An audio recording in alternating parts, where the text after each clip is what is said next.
మూడు మాటలు, మూడు విషయాలు ఎవరి కోసం ఆగవు. సమయం, మరణం, వినియోగదారుడు. మూడు విషయాలు జీవితంలో ఒకేసారి లభిస్తాయి.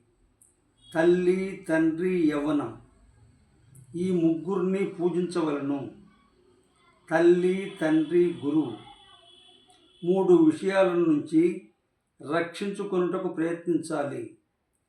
చెడు స్నేహాలు, స్వార్థము, విమర్శ. మూడు విషయాలను గుట్టుగా ఉంచాలి. ధనము, స్త్రీ, భోజనము. మూడు విషయాలను ఇతరులెవరూ దొంగలించలేరు. తెలివితేటలు, చరిత్ర, నైపుణ్యం.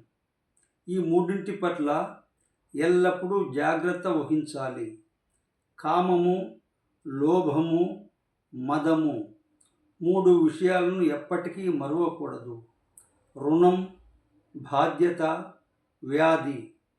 మూడు విషయాలపై మనసు పెడితే ప్రగతి సాధిస్తాము. దేవుడు, శ్రమ, విద్య. ఈ ముగ్గురిపై ఎప్పుడూ దయ చూపాలి. పిల్లలు, ఆకలిగ్రస్తులు, పిచ్చివారు.